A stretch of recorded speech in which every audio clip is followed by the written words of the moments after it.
Hello and welcome to CATSweek. I'm Annalise Borman.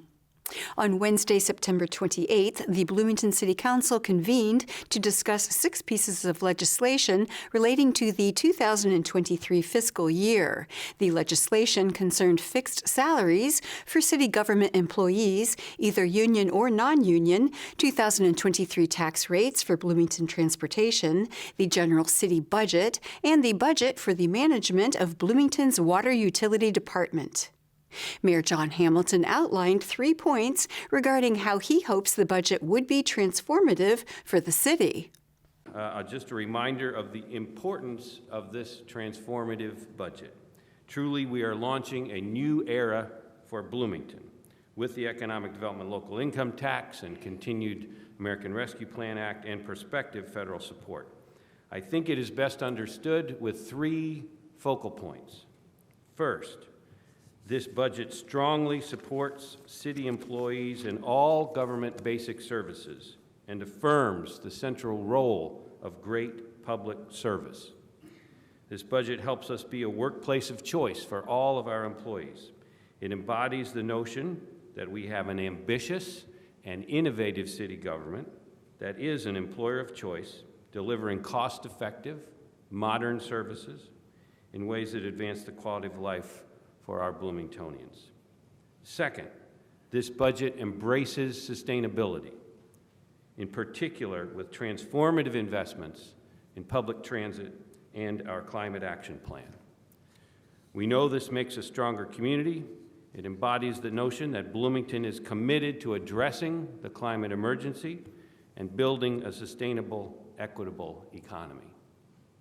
And third, this budget embraces inclusion and justice, being a city that welcomes all and works for all, embodying the notion that we are committed to being a safe, just, and inclusive community where everyone belongs and can thrive with good jobs, affordable housing, and inspiring arts and public places.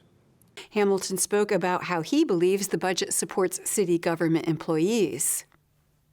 So just as a reminder, as an employer of choice, key components in this budget: a 5% cost of living adjustment, a $1,000 bonus to all employees, virtually all, a $780 new annual matching savings opportunity, and an annual increase of $850 for the health savings account contributions.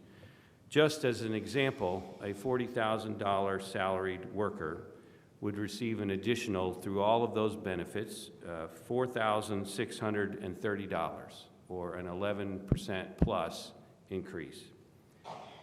A $70,000 worker, through combination of all 4 of those components, would get $6,130, nearly 9% increase in compensation. We're also continuing to explore tuition supports and other kinds of additional support, as well as a $600 payment for vaccination. A new health clinic we plan to open next year for all of our employees. And as you may hear, if you want more detail, paid parental leave, which will go into place this 4th quarter of this year. Council member Dave Rollo brought up the city's current inflation rate and asked Mayor Hamilton about how the proposed budget would affect the paychecks of Bloomington public sector employees who are members of the American Federation of State, County, and Municipal Employees Union. This is reflective of my question back during our initial budget hearings, and that is that we're entering our 28th month of high inflation. 7, 8, perhaps 9%. It's likely to continue in the coming year. And employees of the city, including many here tonight, AFSCME employees, are affected by this in their food purchasing and their fuel purchasing and their cost of utilities and so forth. So my question is, why do we not increase base pay commensurate with inflation?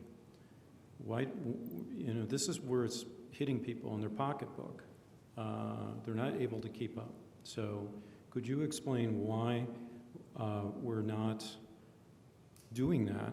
And could you also give us an idea of where the negotiations are with the AFSCME employees and whether they will enjoy the same cost of living increases as other city employees? According to state law, the budget will need to be finalized by the end of October. The Bloomington City Council will meet for an adoption of the budget in a special session on October 12th. The Monroe County Commissioners heard from Health Department Director Lori Kelly at their meeting on September 28th. Kelly updated the board on COVID-19 rates, available testing in the community, and vaccines given. Just a few updates. Monroe County is in a green or low CDC community level. A total of 70 counties across the state are within the green community level. The health department does have free COVID-19 home tests available. Members of the public may walk in Monday through Friday from 8 to 4 p.m. to request these tests to take home. The public health clinic has COVID-19 vaccines available. Appointments can be made by calling 812-353-3244. IU Health Positive Link has administered 339 first doses and 137 second doses as of September 27th of the Jynneos vaccine. They have administered all of the Monroe County Public Health Clinic doses that were getting ready to expire. Next, the commissioners heard from Parks and Recreation Director Kelly Whitmer. Whitmer asked the commissioners to approve a contract with Snedeker Construction to make improvements on the Karst Farm Dog Park. This project has been in the works for over a decade. The day we opened the Karst Dog Park, we've had this problem. What this will alleviate is we have standing water, so if you're using a wheelchair or a walker or some other assisted device, you would not be able to use any of the water features. The drinking fountain area, the water is over your ankle. Plus, we are concerned about waterborne diseases for dogs, and this will eliminate that worry also. We're pulling from 4 different funds, as you see, to put this together. The commissioners unanimously approved the contract to improve the dog park. The next Monroe County Commissioners meeting will be held on October the 5th. And we'll have more Cats Week after this message.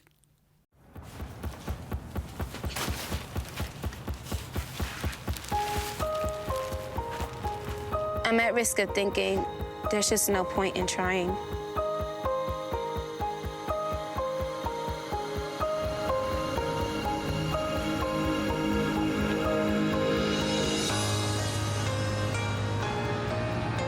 I'm at risk of looking in the mirror and hating what I see.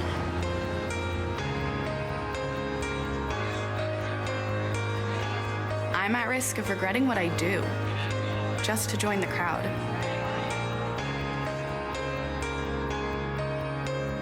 I'm at risk of being told not to tell.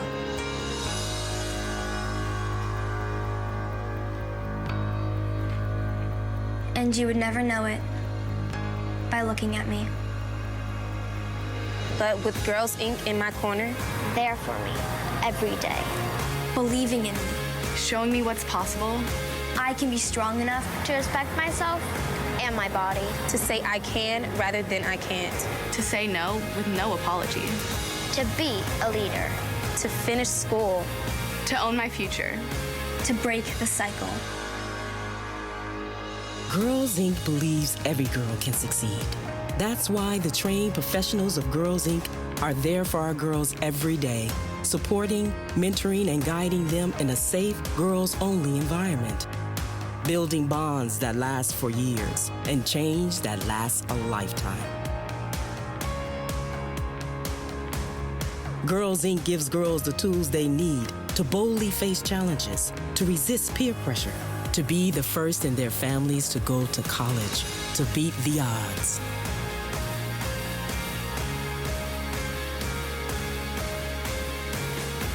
With Girls Inc. in her corner, every girl can be healthy, confident, and resilient. She'll do more than dream about her potential. She'll reach it. Welcome back to Cats Week. During the September 27th meeting of the Monroe County Community School Corporation School Board, administrators discussed efforts to provide equitable access to transportation.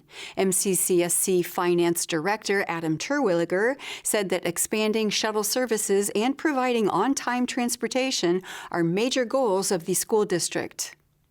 And in terms of access, potentially expanding shuttle services for increased access. We brought to the board in April the idea of hub and spoke routing for potentially moving to a program, even if it's not a program that is in your home districted area. We will be taking a look at more of those access related options for us, as well as strategies for removing barriers to access. Barriers defined as potentially program capacity, location, and program awareness. Terwilliger said the school corporation had inefficient transportation practices and that moving forward with a plan to improve transportation services would help the school system to meet its equity goals. So we know as we focus on our work, we're kind of guided by the following principles, right? Especially towards equity goal 1.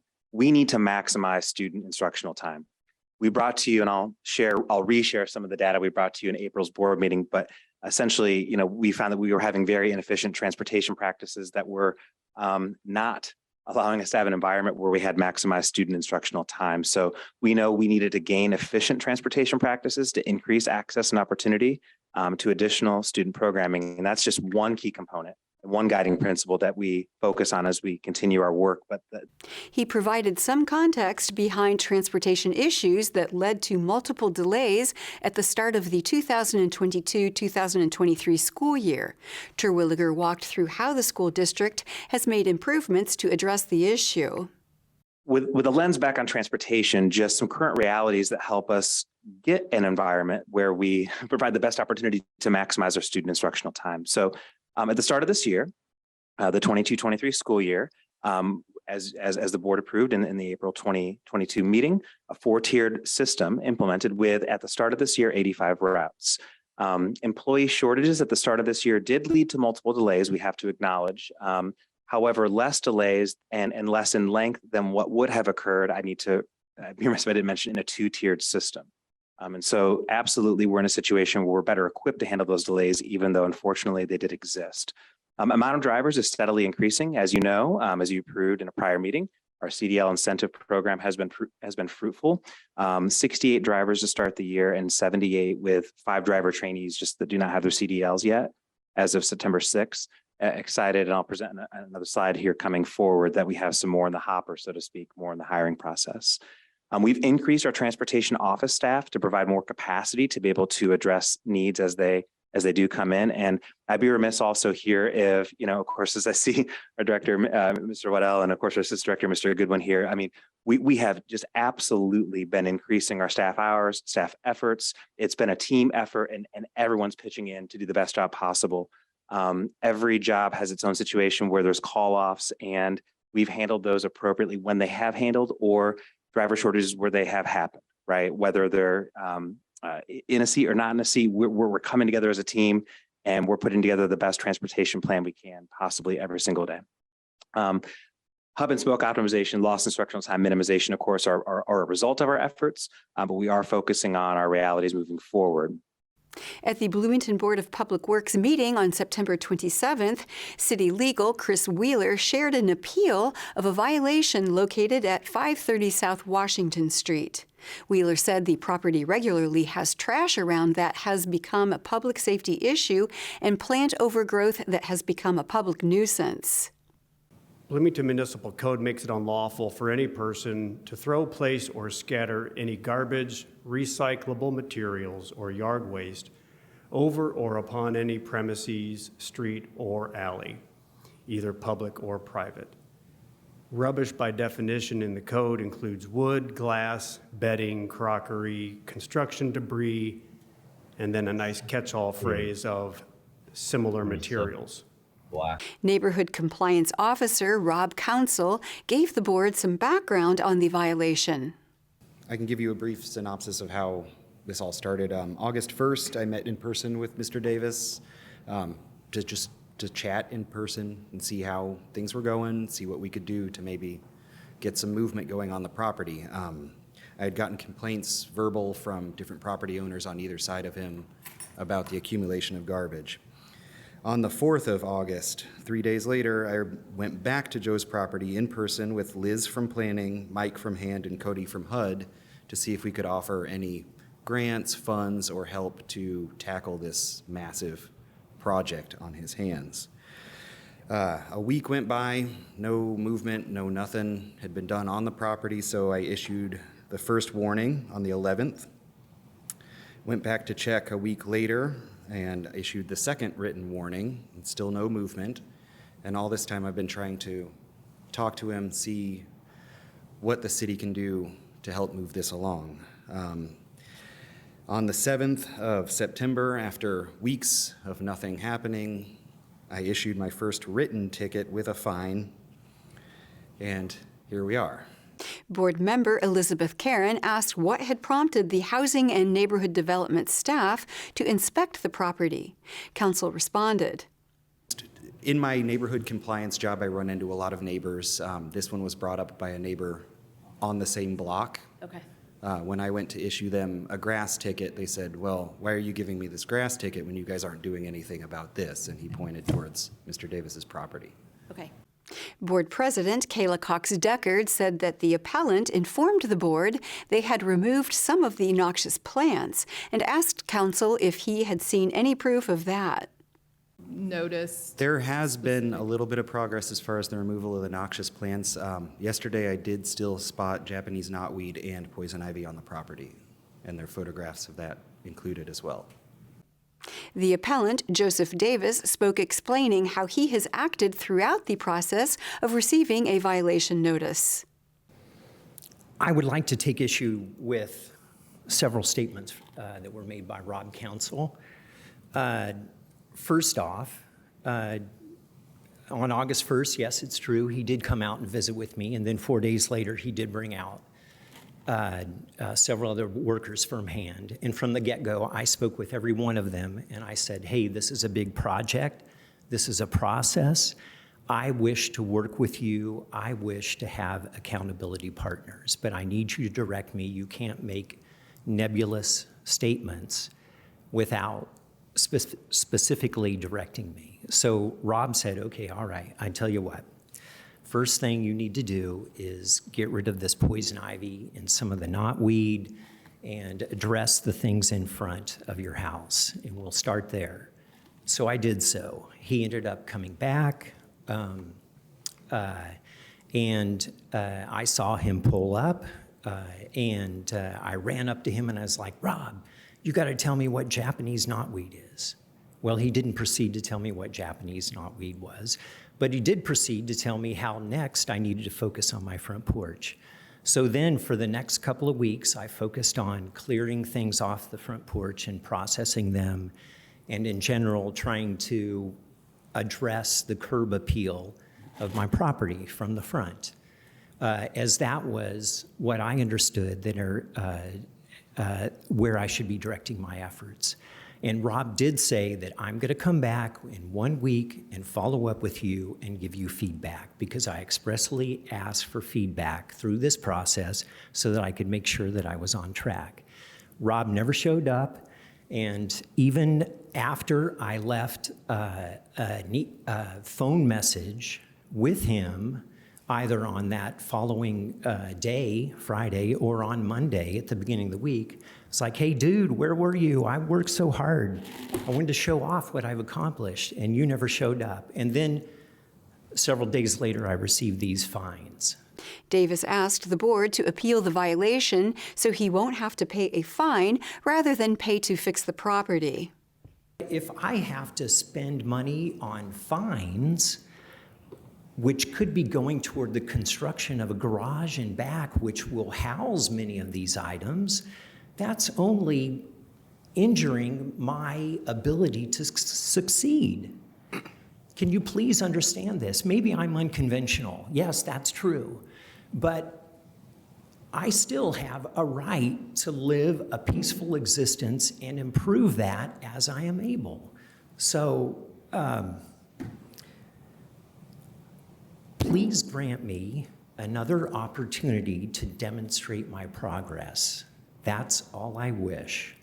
From the get-go, this is a process, and I am a willing, compliant partner in this, but I want a partner in exchange. Board member Jennifer Lloyd asked council if the hand staff could provide the appellant with a thorough list of what needs to be done on this property. He said that they don't normally do that, but it can be done. The board voted unanimously to deny the appeal and uphold the notice of violation. The next meeting will be held on October the 11th. And we'll have more Cats Week after this message. For hurting families in Monroe County. A contribution to children who are vulnerable and in need of an advocate. A staff that goes above and beyond to support and advocate for children in need of services. The web of remarkable people who are dealing with difficult situations. So many young people that are in need of help and trying to find a stable family, a stable place to live. Without the CASAs to make that happen, many of them would be unable to find a good home. I love being that voice for the child who can't speak for themselves in court. It takes me out of my comfort zone, and it also helps others. CASA means supporting our community. Being a CASA is making sure that your village is healthy and whole, and that the children in your village will someday be able to help the village as well. A child who doesn't have a voice, maybe in their family situation or a school situation, now has a voice that can advocate for them. I really enjoy working with children that are going through difficult times and letting them know that I care about their future. We are privileged with our charge of representing the best interest of children. And so therefore we can advocate for exactly what they need without restriction, focusing on their best interest. I want to repair the world one child at a time. Welcome back to Cats Week.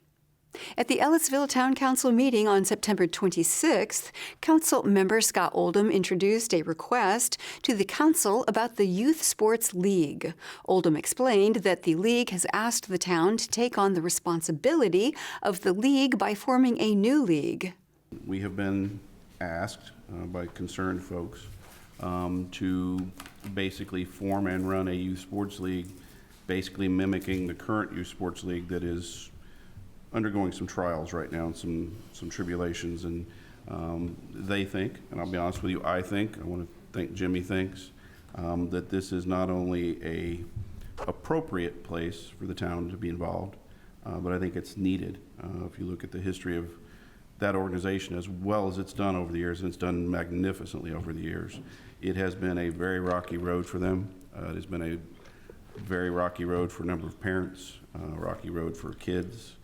I think it's time, I know it's time, at least in my mind, for the town to step in and be supportive and work in combination with the school corporation, in combination with the township trustee, and work toward making this a league that will be here 50 years from now, because the town, in cooperation with the other entities, have moved forward together to better the community. As we continue to grow, we continue to experience a wonderful influx of new families, kids. I think all of us up here, the majority of us up here have had kids that played down there. Some cases, in Jimmy's case, right after baseball was invented, he played down there. You know, 1955. There you go. It's just, guys, it's that point where it, in my mind, is the town's responsibility for the betterment of all of our youth, that we step in and through the Parks Department, which Jimmy has shepherded for years, and Mike is making sure grows. Now this is the time that we need to step in and run these programs. Council member Dan Swafford said he had not heard enough from the Youth Sports League or the school board to be sure that they truly want the town to take over the league. In response, Oldham invited the superintendent of the Richland Bean Blossom School District, Dr. Jerry Sanders, to speak. You know, it's been a great joy to be part of this community because I could name a number of examples where the school corporation has partnered with some entity of the town for the sake of the kids. The police department with our school resource officers, and the fire department and police department holding table talks to talk about safety issues, the town itself. So I could just go on and on. I've seen it before when parents don't have confidence in the community sports leagues, they're going to go somewhere else. And I think that's what would happen here. I think it's just very important for the town to support the Parks Board overseeing our youth sports leagues, because it would give confidence to our parents. We would keep our kids involved in local sports that would inevitably help support our high school sports. That's why our girls and our boys basketball coaches have already been involved in trying to work with the people who are looking to take the youth sports leagues in this community to another level, because our high school teams need a strong feeder system to be successful. So I'm just here to support the Parks Board overseeing the youth sports leagues. I think that there are many more benefits to that than there are risks. And like it's already been said, the playground out here is an example that, that's a risk. We all assume risks. We're assuming risks when we open up our facilities to these different sports leagues. So that's inevitable. It's just part of it. But we take those risks in the name of our kids and making sure that we provide the best opportunities for them. I know it's a tough decision. All your decisions are tough. And believe me, working with a school board, I know what you have to go through to make tough decisions. But for me, in the school corporation, to me, this is something we definitely need to move forward with.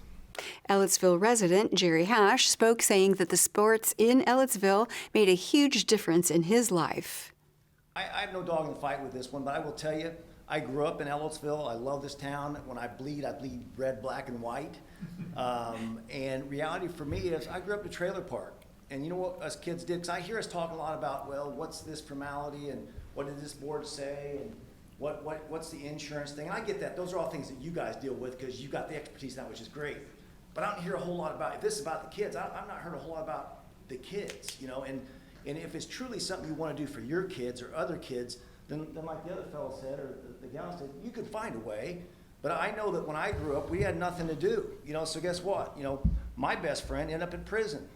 My parents got me in sports. Sports in Ellettsville made a huge difference in my life. So I'm just saying, from a personal standpoint, the idea of helping kids get into sports, no matter what it takes, is a big difference, not only in just what they do or they stay out of jail or stay off of these guys as a format, but also in what they do in life. It can make a huge difference. Sports today, Gary Anderson is my wrestling coach, and to this day, I credit him for me going to med school, because of all the stuff I learned from sports. So my point is, in all this stuff, I just want to say no dog in the fight.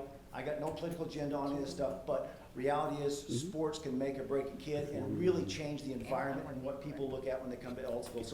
Councilmember William Ellis thanked the public for commenting and told them that they had changed his perspective on the matter.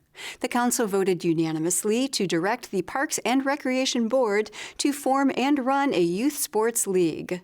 The council will make a final vote on the 2023 budget at their next meeting on October the 10th. And that is all for CATSweek. Thank you for joining us. For CATS and WFHB, I'm Annalise Poorman.